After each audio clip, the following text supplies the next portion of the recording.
अरब सागर में उठती इन लहरों में जितना शोर है, इसकी गहराई में पसरा है उतना ही सन्नाटा।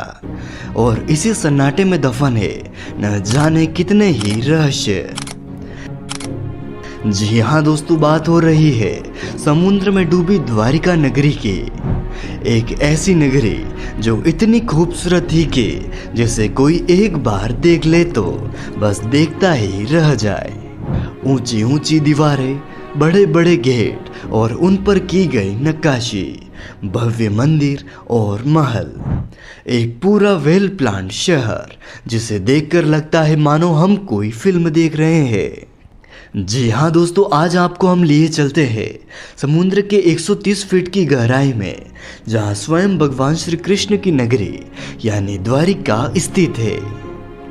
साथ ही आपको इस अद्भुत नगरी के रहस्य, इतिहास और हमारे पुराणों में वर्णित इसकी कथा को आपको विस्तार से बताएंगे।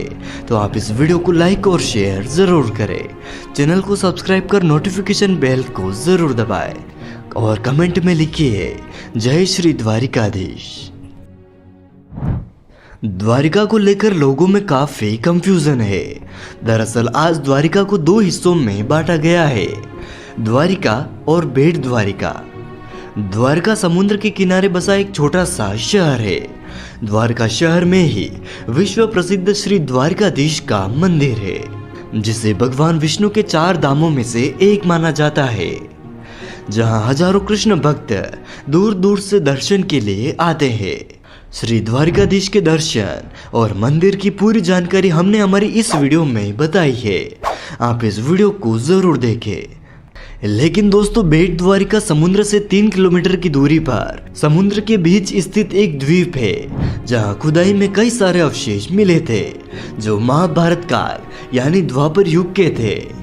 यहीं पर समुद्र के नीचे करीब 130 फीट की गहराई में खोजकर्ताओं को एक ऐसा नगर मिला जिसे देखकर हर कोई हैरान था। समुद्र की गहराई में एक ऐसी नगरी देखकर आर्कियोलॉजिस्ट भी हैरान थे। इस नगरी का मेजरमेंट 12 योजन यानी 153.6 किलोमीटर का था। भागवत पुराण के अनुसार यह उतनी ही जमीन थी जितनी समुद्र देव ने श्री कृष्ण को द्वारका बसाने के लिए दी थी।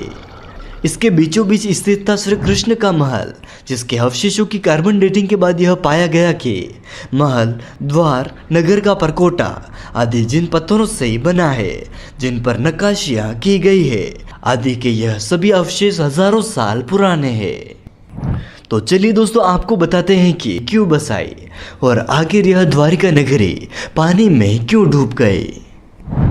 हमारे पुराणों में इनकी 2 कथाएं प्रचलित है। श्रीमद् भागवत पुराण के 10वें अध्याय के अनुसार कंस का वध करने के बाद भगवान श्री कृष्ण अपने यादव वंश के साथ मथुरा में रहने लगे। लेकिन कंस की मौत का बदला लेने के लिए उनके ससुर जरासंध ने मथुरा पर कई बार आक्रमण किए। कहा जाता है कि उन्होंने कुल 17 बार मथुरा पर आक्रमण किया। बार बार हो रहे इन आक्रमणों से न केवल मथुरा की प्रजा परेशान थी, बल्कि श्री कृष्ण भी दुखी हो चुके थे। इसलिए उन्होंने अपनी प्रजा की रक्षा के लिए मथुरा से कहीं दूर चले जाना सही समझा और वह अपने परिवार और पूरी प्रजा के साथ मथुरा से 1250 किलोमीटर की दूरी पर अरब सागर के किनारे जा पहुंचे, जहां उन्होंने विश्वकर्मा को समुद्र के ऊपर एक नगरी बनाने का आदेश दिया। लेकिन समुद्र देव की मर्जी के बिना यहाँ एक पत्थर भी लगाना असंभव था।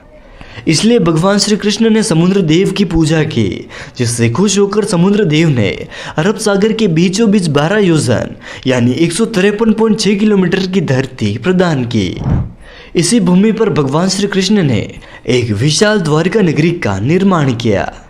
इस अद्भुत नगरी में ऊंची दीवारें, बड़े दरवाजे, बगीचे, तालाब, सोने के महल, सब कुछ बेहद ही खूबसूरत और आलीशान तरीके से बनाया गया था। इसी नगर के बीचों बीच श्री कृष्ण का महल था, जिसे काफी भव्य रूप प्रदान किया गया था। पूरे यादव वंश और पूरी प्रजा को यहाँ पर बसाने के बाद श्री कृष्ण वापस मथुरा गए और जरासंध से युद्ध किया।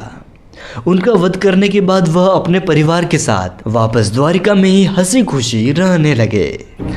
लेकिन कुछ ही समय के बाद पांडवों और कौरवों के बीच युद्ध शुरू होता है, जिसमें भगवान श्री कृष्ण अर्जुन के सारथी बने। 18 दिनों के भीषण युद्ध के बाद आखिरकार पांडवों की जीत हुई और यहीं से शुरुआत हुई इस खूबसूरत नगरी द्वारिका के सर्वनाश की। दरअसल महाभारत के स्त्री पर्व के अनुसार माता गांधारी ने जब अपने 100 पुत्रों के शव देखे तो वे ये दुख नहीं सह पाए और उन्होंने भगवान श्री कृष्ण को अपने बेटों की मौत का जिम्मेदार ठहराते हुए उन्हें श्राप दिया कि जैसे उसके वंश का विनाश हुआ है, ठीक वैसे ही 36 साल बाद तुम्हारे वंश का भी ऐसे ही विनाश होगा। श्री कृष्ण इसके बारे में सब कुछ पहले से ही जानते थे। उनकी धरती पर लीलाएं समाप्त कर अब वापस वैकुंठ धाम लौट जाने का समय करीब था। इसके अलावा एक और श्राप था जो यादव वंश के विनाश का कारण बना। एक बार की बात है जब द्वारका के पास बसे पवित्र स्थल पंडारक में कई साधु संत आए हुए थे। उन्हें देखकर श्री कृष्ण के पुत्र सांब ने अपने दोस्तों के साथ मिलकर ऋषि मुनियों के साथ एक शरारत करने की सोची। फिर क्या था, सांब ने एक गर्भवती स्त्री का भेष बदला और साधु संतों के पास पहुंच गया। वहां जाकर उसने ऋषि मुनियों से अपने होने वाले बच्चे के बारे में पूछा। ऋषि मुनि अपने साथ हो रहे इस मजाक से क्रोधित हो गए और उन्होंने सांब को श्राप दे दिया कि वह एक लोहे के मूसल को जन्म देगा जो यादव वंश के विनाश का कारण बनेगा।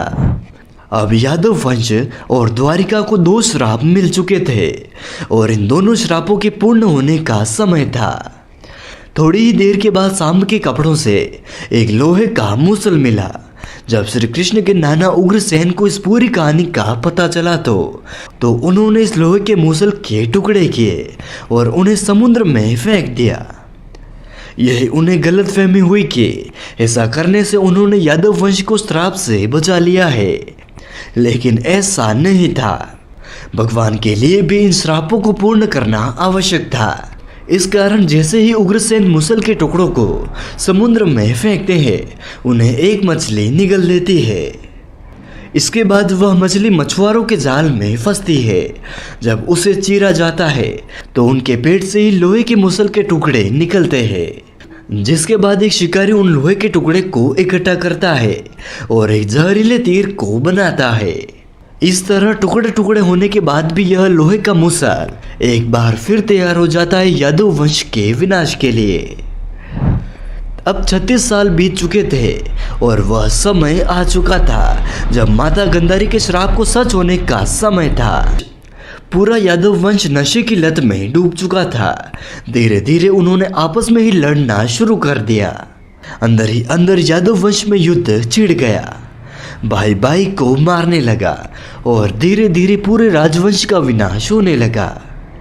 यह सब देखकर बलराम जी, जो कि स्वयं शेषनाग के अवतार है, उन्होंने इस धरती का त्याग कर दिया और भगवान श्री कृष्ण भी जंगलों की तरफ निकल पड़े। कुछ देर चलने के बाद वह एक पीपल के पेड़ के नीचे जाकर लेट गए। तभी एक शिकारी ने उन्हें हिरण समझकर उन पर तीर चला दिया। दोस्तों, यह वही शिकारी था जिसने मछली के पेड़ से निकले टुकड़ों से तीर बनाया था और यह वही जहरीला तीर था जो लोहे के मूसल से बना था।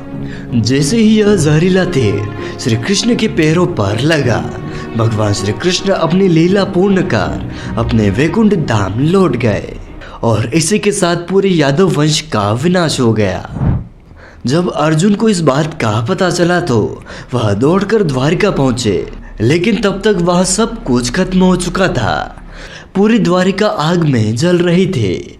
इसके बाद अर्जुन ने जैसे जैसे खुद को संभाला और जलती हुई नगरी से लोगों को बाहर निकाला। खाली होते ही द्वारिका नगरी हमेशा हमेशा के लिए समुद्र में समा गई और इस प्रकार यह भव्य नगरी आज हजारों सालों के बाद समुद्र के 130 फीट नीचे आज भी अपनी भव्यता को संजोए हुए है।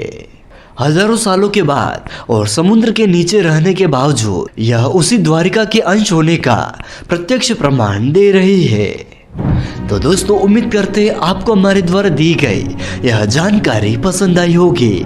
इसी तरह की वीडियो देखने के लिए आप हमारे चैनल को सब्सक्राइब कर सकते हैं। आप इस वीडियो को लाइक और शेयर जरूर करें और कमेंट में लिखिए जय श्री द्वारिकाधीश।